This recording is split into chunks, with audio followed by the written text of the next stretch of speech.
My name is Sam Vaknin, and I'm the author of Malignant Self-Love, Narcissism Revisited, and a professor of psychology. Didn't you miss this introduction? Be honest. Of course you did. Missing something is actually an emotion.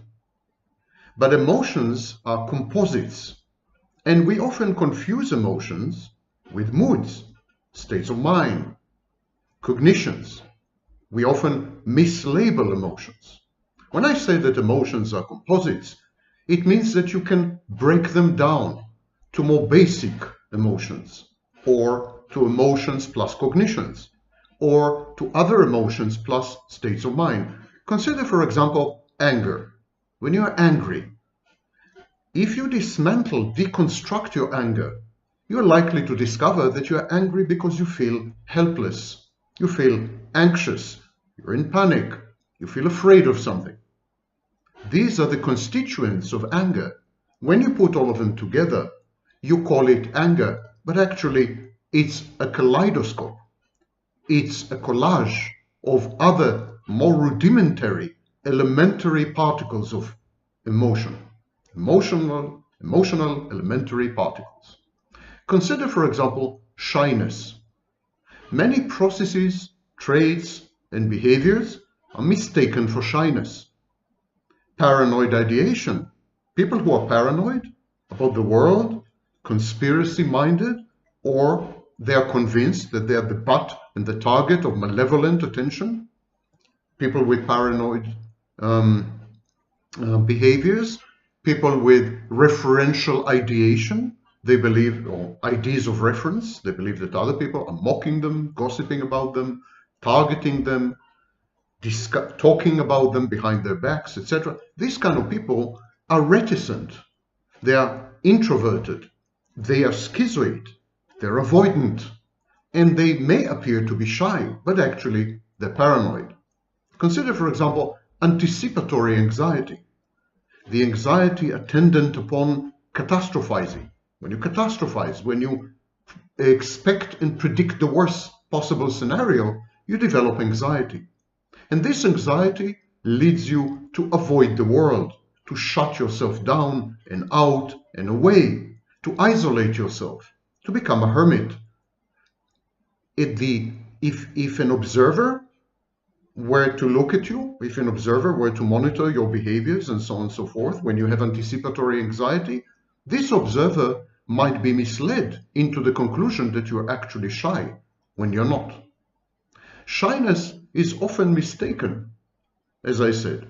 Dysregulated emotions, depression, body dysmorphia, strong inhibitions, passive aggression, fear of intimacy, they are all very often confounded and confused and conflated with shyness. When you have dysregulated emotions, your moods are labile, they go up and down, your emotions overwhelm you, you drown in them, you're skinless, you're defenseless against the harsh intrusions of the outside world and of other people. Your environment weighs heavily on you. And so you would tend to minimize action, you would tend to withdraw and avoid. This process is called constriction. You would tend to constrict your life, and this is very frequently mistaken for social phobia or social anxiety, aka shyness. Depression has the same effect exactly. Body dysmorphia, if you're uncomfortable in your own skin, if you think you're too fat or too ugly or too repulsive or too something. Body dysmorphia, when you misperceive your body and consider it unattractive or even repellent, can lead to behaviors which are easily mistaken for shyness. If you have strong inhibitions, if your process of socialization and acculturation led you to inhibiting your behavior, in other words, if you do not display the full panoply and range and spectrum of behaviors, but many behaviors are out of bounds and proscribed. So strong inhibitions are often perceived as shyness. If you're passive aggressive, for example, if you're a covert narcissist, you would tend to act under the radar, in a subterranean kind of way. You will engage in subterfuge. You will be surreptitious. You will act in ways which are invisible, hidden, occult. Passive aggression, the sabotage of other people, their goals, their moods, their emotions, their cognitions, the undermining of social mores, conventions, and compacts, the attack on institutions in ways which are imperceptible and invisible.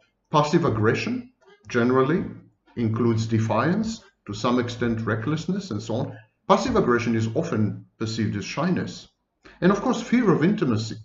Fear of intimacy, commitment phobia, all these behaviors, insecure attachment styles, are easily conflated with shyness.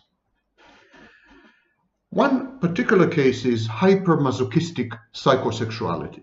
Hypermasochistic psychosexuality is when your sexuality includes strong elements of exhibitionism and strong elements of arousal by degradation, by sexual degradation.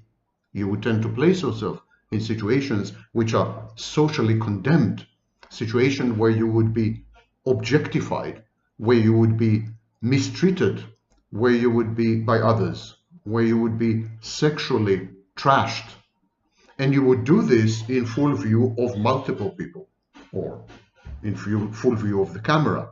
So exhibitionism. Exhibitionism, when it's coupled with arousal by sexual degradation and despoiling, that's hypermasochistic psychosexuality. Substance abuse is often involved in hypermasochistic psychosexuality as a form of self-trashing in itself and as a disinhibiting agency. In other words, hypermasochistic psychosexual people, they drink in order to trash themselves, to get wasted, to lose control.